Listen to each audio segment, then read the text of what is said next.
Now, this weekend's attempted bombing of Times Square is only the latest in a series of terror attacks and attempted terror attacks here in the U.S. Now, over the past year, America has been targeted by radical Islamic extremists. Now, first, there was the September 2009 attempt to detonate suicide bombs in New York City's subway system, plotted by one of al-Qaeda's ringleaders. Then in November, Major Nadler Malik Hassan opened fire on the Fort Hood Army base in Texas, killing 13 and wounding dozens more. Then on Christmas Day, disaster was averted when an underwear bomb failed to detonate on board a Northwest Airlines flight bound for Detroit.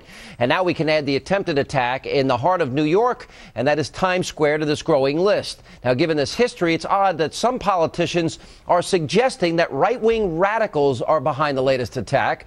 New York City Mayor Michael Bloomberg was caught on tape suggesting that opposition to the health care law could be the motive behind the attempted car bombing in Times Square. It's hard to believe, but it's true. Take a look at this. If I had to guess 25 cents, this would be exactly that. Somebody who's homegrown, maybe a mentally deranged person, or somebody with a political agenda that doesn't like the health care bill or something. It could be anything. And Bloomberg was not the only one suggesting the suspect might have ties to the right. Here's what New York Congressman Jerrold Nadler, what he said earlier today. Whether the guy who did this or the people who did this were with some Islamic terrorist group, or whether they were some right-wing nut group, or whether they were by themselves, in one sense it doesn't matter because they're all dangerous. And joining me now with analysis is nationally syndicated radio talk show host, I call him the Great One, Mark Levin. By the way, Mark wrote the preface for his father, Jack Levin's brand new book, Abraham Lincoln's Gettysburg Address Illustrated, a terrific book. We'll talk about that in a second. Thank me. God bless us. How are we? Welcome to the program, Mr. Levin.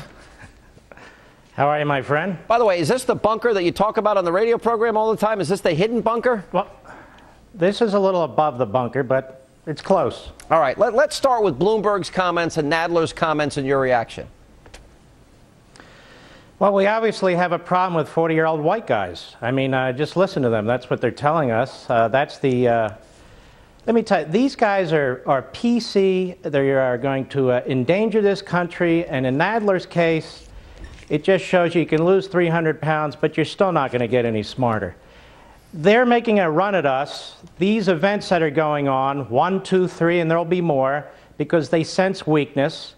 They sense that we have our guard down, not from the NYPD, not from the FBI, not from intelligence services and so forth, but from our political leadership, who continues to lie to the American people and lies to the world about what's going on here. We are facing a concerted effort. It doesn't mean every attempted attack on us is a concerted effort, but a concerted, hostile force, and it's obviously fundamental Islam, and it's not 40-year-old white guys. You know, there is almost an obsession, Mark, to minimize radical Islamic terror and radical Islamic terrorism, and then to create a false reality that there's a threat from the American right. It's now become an obsession by the left. Here's the problem. You know, those people who were slaughtered on 9/11, they were black, they were white, they were brown, they were yellow, they were red, they were Jews and Muslims and Christians and atheists and you name it. We're talking about protecting this country, and these guys play group racial politics. Bloomberg is becoming a disgrace and an embarrassment. He ought to focus on what he really knows, which is salt. He's not Rudy Giuliani.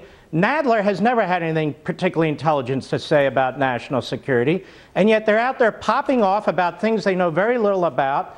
But I do want to emphasize that's the political leadership in the city and in other places, not the law enforcement and intelligence folks who do a great job. No, I agree with that. What do you make of the obsession to blame people like yourself, people like me, people attacking the Fox News channel, you know, on a daily basis, and all its personalities, and our mutual friend Rush Limbaugh, you know, the incendiary rhetoric, the president himself now actively involved in this. Meanwhile, he personally is out there attacking members of the Tea Party movement, using a pejorative teabaggers. You know, what do you make of this? What is now a narrative that they keep advancing, that the right wing and the language used by the right wing is somehow creating this atmosphere of violence, which is what they're trying to say?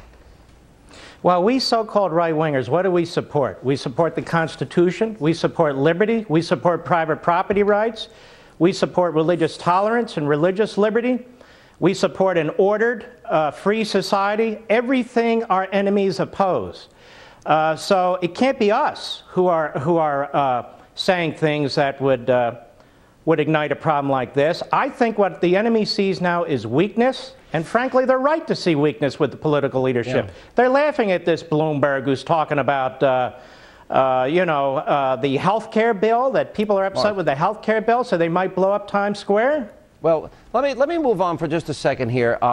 If we look at Gettysburg, 53,000 Union Confederate soldiers died.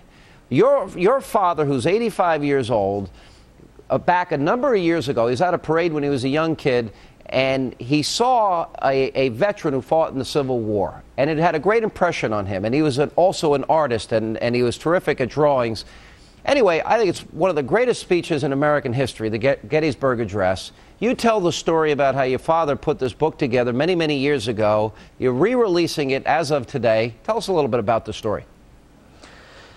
Well, there's really two stories here. One is about my father, who could be many fathers out there. He's courageous, a very unique human being, and yet very quintessential American. And a man who worked with his hands and was self-taught about the Civil War, and he was particularly interested in the Gettysburg battle, which was the most horrific battle with over 50,000 casualties. And 45 years ago, he was concerned about turmoil in this country, rioting and so forth.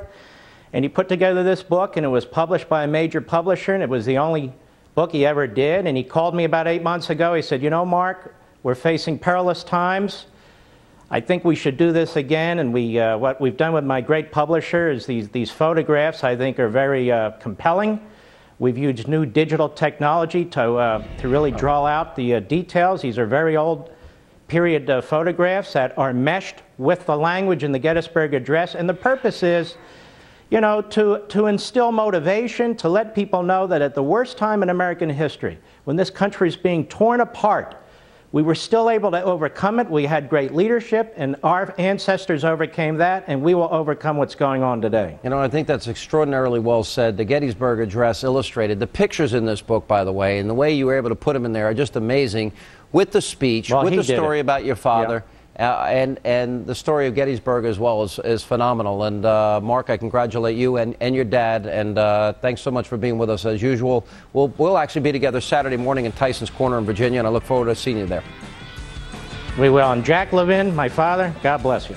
All right. He's a great American. God bless you. And when we come back, did GM pull a fast one on the American people? We'll get to that, and also the latest on the oil spill in the Gulf and much more straight ahead.